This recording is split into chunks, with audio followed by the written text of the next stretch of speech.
বন্ধুরা আসসালামু আলাইকুম। কেমন আছেন সবাই? আলহামদুলিল্লাহ আমি অনেক ভালো আছি। তো আজকে আমি ডিম বিরিয়ানি নিয়ে আপনাদের মাঝে হাজির হলাম। আজকে ডিম বিরিয়ানির রেসিপিটা আপনাদের সাথে শেয়ার করব। আর আমি ওইদিন কি যুদ্ধ করে ডিম বিরিয়ানিটা রান্না করছি, সেই কাহিনীটা আপনাদের সাথে শেয়ার করব। তো ডিম বিরিয়ানিটা যেমন দেখতে সুন্দর হইছে, তেমন অসম্ভব মজা হইছে। তো আপনারাও আমার রেসিপিটা দেখে অবশ্যই ট্রাই করতে পারেন, কারণ এই ডিম বিরিয়ানিটা ছোটো বড়ো সবারই পছন্দ লাগবে। তো খুবই মজা হয়েছে আর কি বলবো আপনাদেরকে। তো একটু পেঁয়াজ বেরেস্তা দিয়ে আমি ডেকোরেশন করে নিচ্ছি। এই তো আমি এখনও মূল রেসিপি দেখাই নাই, আপনাদের সাথে এখনই শেয়ার করব। এই তো ডিম আমি সিদ্ধ করে নিছি, আলু কেটে নিছি, তারপর আমি তেলটা বসাই দিলাম। আমি সরিষার তেল দিয়ে রান্না করতেছি, আপনারা চাইলে সাদা তেল দিয়েও রান্না করতে পারেন। এখানে আদা রসুন বাটা, তারপর পেঁয়াজ বেরেস্তার জন্য আর মশলাপাতি যা যা লাগবে। তো আমি একটু হলুদ দিয়ে ডিমগুলো ভুনা করে নিচ্ছি। তো আসলে আল্লাহ না ঠেকালে কেউ ঠেকাতে পারে না। আমার যে মনিটাইজেশন হয়েছে এটা বড় কথা না, মনিটাইজেশন হওয়ার পরে যে ভিডিওটা অ্যাড সহকারে ভিডিও আপলোড দেওয়া কি পরিমাণ কষ্ট আমি ওই দিন হাড়ে হাড়ে টের পাইছি। আমার ওই দিন রান্না করতে অনেক লেট হয়ে গেছে, প্রায় দুপুর 2টা দিকে আমি রান্না করছি, আমি 4টা বাজে ভাত খাইছি। এই তো আমি এখানে সিদ্ধ চাউল নিছি, আপনারা চাইলে আতপ চাউল দিয়ে রান্না করতে পারেন।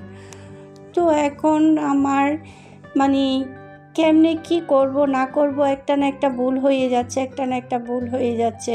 যদি আমার যারা আপু না থাকতো, আজকে আমি ভিডিওটা সঠিকভাবে আপলোড করতে পারতাম না। যারা আপুকে অসংখ্য ধন্যবাদ, মন থেকে অনেক অনেক দোয়া যারা আপুর জন্য। যারা আপু এত সহজ করে আমাকে বুঝাই দিল, যারা আপু বোঝানোর পর তারপর আমি সঠিকভাবে ভিডিওটা আপলোড দিতে পারছি। যে ভিডিওটা আমি গত পরশু দিছি। তো ওই দিন আমি রান্না বান্না করতে অনেক লেট হয়ে গেছে। কি রান্না করব এত তাড়াহুড়ার মধ্যে চিন্তা করলাম বাচ্চারা না খেয়ে বসে আছে। আমার ছোটো ছেলে স্কুল থেকে এসেও নিজে নিজে ডিম করে নাস্তা করছে। আমি ওকে যে নাস্তা দেবো, আমার ওই সময়টা পর্যন্ত নাই। এত পরিমাণ আমার দৌড়াতে হয়েছে ভিডিও আপলোড নিয়ে আমার পুরো শরীরটা দুর্বল হয়ে গেছে বলতে গেলে। কি পরিমাণ কষ্ট।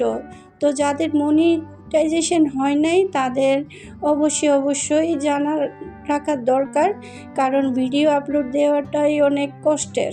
মনিটাইজেশন হওয়ার পর আপনি যদি অ্যাড সহ ভিডিও আপলোড দিতে না পারেন, মনিটাইজেশন অন করে যদি ভিডিও আপলোড দিতে না পারেন, আপনার কিন্তু ডলার জমবে না। তো সঠিক নিয়মে সঠিকভাবে ভিডিও আপলোড দিতে হবে আপনাদেরকে, যাদের মনিটাইজেশন হয় নাই। তো শুধু মনিটাইজেশন হয়ে গেছে নাচানাচি করলে হবে না, ভিডিও আপলোড দিয়েও এটা আরেকটা কষ্টের ব্যাপার। তো যারা জানেন না তারা অবশ্যই শিখে নেবেন। তো ভিডিও আপলোড সঠিকভাবে দিবেন মনিটাইজেশন হওয়ার পর। তো যারা আপু যদি আমাকে না শেখাতো, আমি আপলোডটা কেমনে কি করতাম, কার কাছে যাব। অনেকে আসলে বিপদের সময় খারাপ ব্যবহার করে, এই জিনিসটা অনেক খারাপ লাগে। তো যাই হোক, অনেক মানুষ মনে করে হ্যাঁ এই তো বিপদে পড়ছে, কে আমি ঠেকাবো।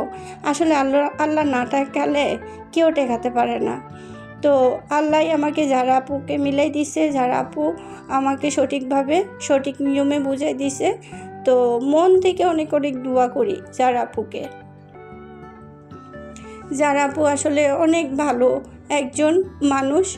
আর কি বলবো আমি জারাপুর ব্যাপারে অনেকেই জানে, অনেক ভালো মানুষ, অনেক ভালো মনের মানুষ, যেটা মানুষকে শিখাই দেয় একদম মন থেকে সোজাভাবে শিখাই দিবে আপনার, যাতে কষ্ট না হয়। একদম ইজিভাবে শিখাই দিবে যে কোনো জিনিস। যাই হোক, তো আমি এখানে মশলাপাতি দিচ্ছি। 2 চামচ আমি লবণ দিছি, 1 চামচ ধনিয়ার গুঁড়া, 1 চামচ হলুদের গুঁড়া আর 1 চামচ লাল মরিচের গুঁড়া দিছি। তো এখানে আমি আদা রসুন বাটাগুলা আর আলুর সাথে আমি একটু ভুনা করে নিছি তেলের সাথে।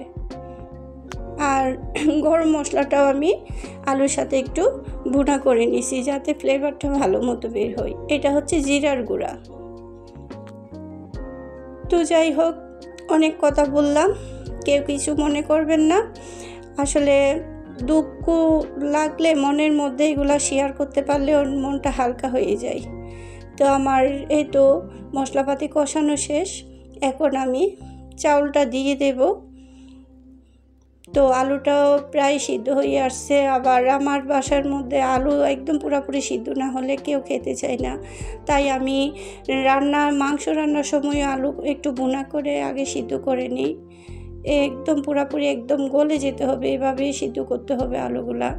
তো যাই হোক, এখন আমি চালগুলো একটু কষাই নিচ্ছি মশলার সাথে। তো এই প্ল্যাটফর্মে এসে আসলে অনেক মানুষের সাথে মিশলাম, অনেক কিছু শিখলাম।